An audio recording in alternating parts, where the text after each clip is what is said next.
খুব ক্রিমি টেক্সচারের মাখা মাখা এই মাছের মাথা দিয়ে লাউ ঘন্টের একটা সিক্রেট আছে। রান্নায় দুমুঠো চাল ছেড়ে দিবেন। রান্নার সিক্রেটটা তো বলে দিলাম, এখন প্রথম থেকে শুরু করি। রান্নায় যে কোনো ধরনের বড় মাছেরই মাথা ব্যবহার করতে পারেন। আমি আজকে রুই মাছের মাথাটা নিয়েছি, আপনার কাতল মাছ এমনকি ইলিশ মাছের মাথা দিয়েও কিন্তু রান্নাটা দারুণ হয়। ভালোভাবে মাথা ধুয়ে নিয়ে আমি একটু হলুদ আর লবণ মাখিয়ে রাখছি। লবণ মাখিয়ে রেখে দেওয়ার কোনো দরকার নেই, আমি সঙ্গে সঙ্গে সামান্য কিছুটা তেল দিয়ে ভেজে নিচ্ছি। ভেজে নেওয়া মাছের মাথাটা তৈরি থাকলো। আরেকটা কথা বলতে ভুলে গিয়েছি, মাছের মাথার সাথে আমি কিন্তু আবার ছোট একটা মাছের টুকরাও নিয়েছি। এখন রান্নাটা শুরু করব, তবে তার আগে লাউটা কিভাবে কাটবেন সেটা একটু দেখিয়ে দিই। কাটতে হবে এরকমভাবে, একটু লম্বা করে আর একটু মোটা হবে, একেবারে পাতলা ঝিরিঝিরি হবে না, তাহলে কিন্তু লাউ একদমই রান্নায় গলে যাবে, গোটা গোটা হয়ে থাকবে না। রান্নাটা আমি সাদা তেল দিয়েই করছি, তবে ইচ্ছে করলে আপনারা সরষের তেলও ব্যবহার করতে পারেন, আবার নর্মাল তেল বা সাদা তেল আর ঘি দুটো একসাথে মিশিয়েও রান্নাটা শুরু করতে পারেন।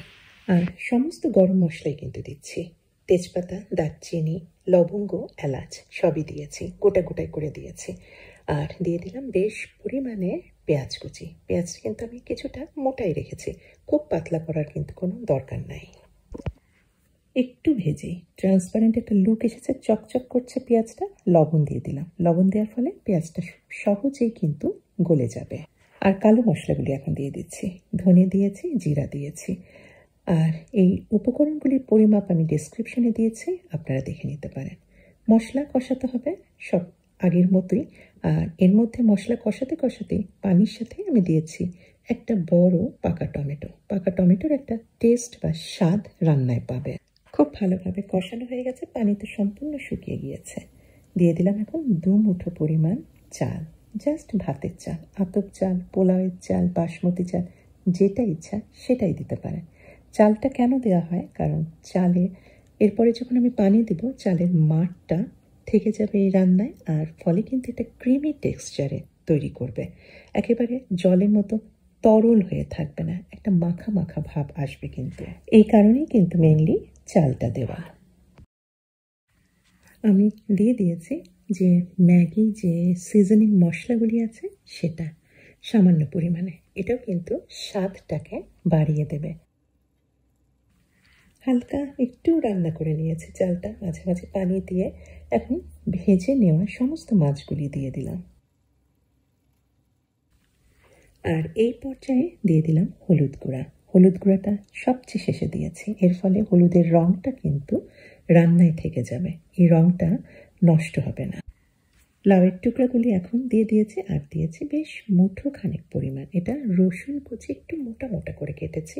এটা রান্নায় সম্পূর্ণ গলে যাবে না, কিছুটা গোটা গোটা হয়ে থাকবে। লাউ থেকে প্রচুর পানি বার হবে, তবে চাল দেওয়া আছে আর লাউয়ের সাথে এই কারণে আমি কিছুটা পানি দিয়ে দিয়েছি, তবে খুব বেশি পানি দিবেন না, রান্নাটা মোটামুটি মাখা মাখা হলেই কিন্তু ভালো লাগে।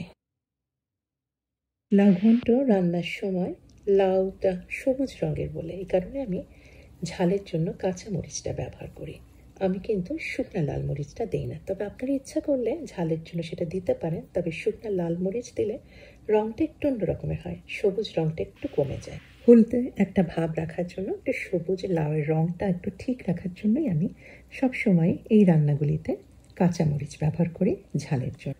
এখন জাস্ট ঢেকে মিডিয়াম থেকে একটু লো হিটে রেখে আস্তে ধীরে রান্না করলে হবে, লাউটা সম্পূর্ণ সেদ্ধ হয়ে যাবে, চালগুলি একদম ভাত হয়ে যাবে, মাখা মাখা হয়ে যাবে, একটু তেলটা ছেড়ে দিবে, 15 থেকে 20 মিনিটের মধ্যেই রান্নাটা তৈরি হয়ে যাবে। দিয়ে দিলাম কয়েকটা ফ্রেশ আদা, আমি পাতলা পাতলা স্লাইস করে দিয়েছি, এগুলি রান্নার সময় গলে যাবে না, খাওয়ার সময় যদি দাঁতের নিচে পড়ে তাহলে আদার একটা সুগন্ধ পাবে। রান্না প্রায় হয়ে গিয়েছে, আমি এখন ছড়িয়ে দিলাম কিছু ফ্রেশ ধনেপাতা কুচি, আর একদম চুলা বন্ধ করে দিয়েছি। এখন ছড়িয়ে দিলাম কিছু কাঁচা সরষের তেল, খাওয়ার সময় সরষের তেলের একটা সুগন্ধ পাওয়া যাবে। আশা করি ক্রিমি টেক্সচারে এই লাউ ঘন্ট আপনাদের ভালো লাগবে। ভালো লাগলে অবশ্যই আমার চ্যানেলকে সাবস্ক্রাইব করে আমার চ্যানেলের সাথেই থাকবেন। সবাইকে অনেক ধন্যবাদ। আল্লাহ হাফেজ।